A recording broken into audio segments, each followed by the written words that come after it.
HTML, CSS এবং bootstrap কোর্সের আজকের ভিডিওতে আমরা কথা বলবো হচ্ছে লিস্ট নিয়ে। অর্থাৎ কোনো একটা ডেটা যদি আমরা লিস্ট আকারে শো করতে চাই আমাদের HTML পেজে বা আমাদের ওয়েবসাইটে, তাহলে সেটা আমরা কিভাবে করব। প্রথমত আমাদের জেনে নেওয়া দরকার যে HTML এর মধ্যে কত ধরনের লিস্ট আছে। HTML এ মেইনলি দুই ধরনের লিস্ট আমরা ব্যবহার করব। একটা হচ্ছে অর্ডার লিস্ট আর একটা হচ্ছে আনঅর্ডার্ড লিস্ট।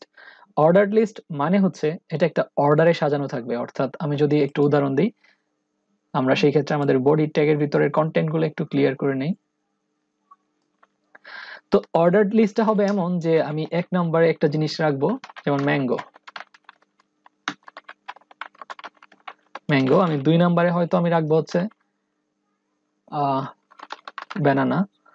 সেম ভাবে আমি যদি এভাবে অর্ডার ওয়াইজ অর্থাৎ একের পর দুই তিন এভাবে কোনো একটা অর্ডার মেনটেন করে কোনো লিস্ট করতে চাই, সেই ক্ষেত্রে এটা হবে অর্ডার লিস্ট। আর যদি আমি জাস্ট এমনি একটা স্টার চিহ্ন বা আমি যে কোনো একটা চিহ্ন দিয়ে জাস্ট একটা লিস্ট প্রকাশ করতে চাই, সেই ক্ষেত্রে এটা হবে আনঅর্ডার্ড লিস্ট। তো আজকের এই ভিডিওতে আমরা দেখবো কিভাবে HTML এ আমরা এই ধরনের লিস্ট তৈরি করতে পারি। তো যেহেতু আমরা প্রথমে দেখবো হচ্ছে আনঅর্ডার্ড লিস্ট কিভাবে তৈরি করে, তো আনঅর্ডার্ড লিস্ট তৈরি করার জন্য HTML এ ব্যবহার করতে হয় UL ট্যাগ। অর্থাৎ ইউ মানে হচ্ছে আনঅর্ডার্ড আর এল মানে হচ্ছে লিস্ট। তো UL লিখে যদি আমরা এন্টার প্রেস করি, তাহলে এমিট আমাদের জন্য একটা আনঅর্ডার লিস্ট তৈরি করে ফেলবে। সেই ক্ষেত্রে আমাদের এই লিস্টের ভিতরে এখন কাজ হচ্ছে আমাদের একের পর একটা আইটেম এটার ভিতর ইনপুট দেওয়া, অর্থাৎ আইটেম যেন আমি আরো ইনসার্ট করতে পারি। তো যেহেতু আমরা লিস্ট আইটেম আমরা এটার ভিতরে ইনসার্ট করব, সেজন্য আমাদের ব্যবহার করতে হবে LI ট্যাগ, মানে হচ্ছে লিস্ট আইটেম।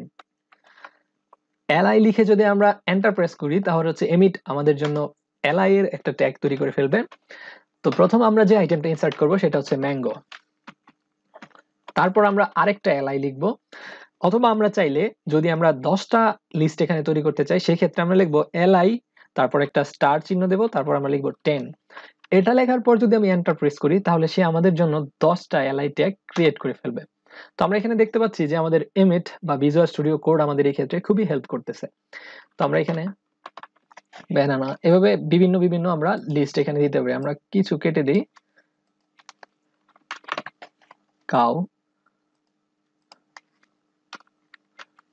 কাউ তারপর হচ্ছে আমরা যদি চাই আর কি দিতে,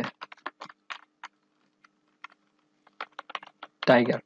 তো এই ক্ষেত্রে আমাদের একটা আনঅর্ডার লিস্ট ক্রিয়েট হয়ে গেছে, এবং এই লিস্টের ভিতর কতগুলো আইটেম আছে সেই আইটেমগুলো হচ্ছে একটা দুইটা তিনটা চারটা পাঁচটা আইটেম রয়েছে। আমরা যদি কন্ট্রোল এস প্রেস করি এবং আমাদের এখানে আমাদের লাইভ সার্ভারটা চালু করি, গো লাইভ, তাহলে আমরা দেখতে পারবো যে আমাদের এখানে একটা আনঅর্ডার লিস্ট ক্রিয়েট করা হয়ে গেছে। এখন আমরা একটা কাজ করব, আমরা দেখবো যে এখন আমরা কিভাবে আমাদের এই আনঅর্ডার লিস্টের সাথে সাথে একটা অর্ডার লিস্ট আমরা ক্রিয়েট করতে পারি। সেম ভাবে আমাদের মনে রাখতে হবে অর্ডার্ড লিস্ট মানে হচ্ছে উ মানে অর্ডার্ড, তারপর লিস্ট। তো UL এই ট্যাগটা আমরা ব্যবহার করব অর্ডার লিস্ট ডিফাইন করার জন্য। UL লিখে যদি আমি এন্টার প্রেস করি, সেম ভাবে আমাদের ভিজুয়াল স্টুডিও আমাদের জন্য ট্যাগ ক্রিয়েট করে ফেলবে। এখন সেম ভাবে আমাদের এই লিস্টের ভিতর আইটেম ইনসার্ট করতে হবে। এখন আমরা চাইবো যে আমাদের অর্ডার লিস্টের ভিতর সেম ভাবে 5টা লিস্ট আইটেম অ্যাড করার জন্য, এই জন্য আমরা লিখবো LI, তারপর স্টার চিহ্ন দেব, তারপর স্টার চিহ্ন দেব এবং 5 লিখবো। এন্টার প্রেস করার সাথে সাথে আমাদের জন্য 5টা এলিমেন্ট সে কিন্তু ক্রিয়েট করে ফেলেছে। সেম ভাবে আমরা যদি আগের মতোই আমাদের লিস্টটা লিখি,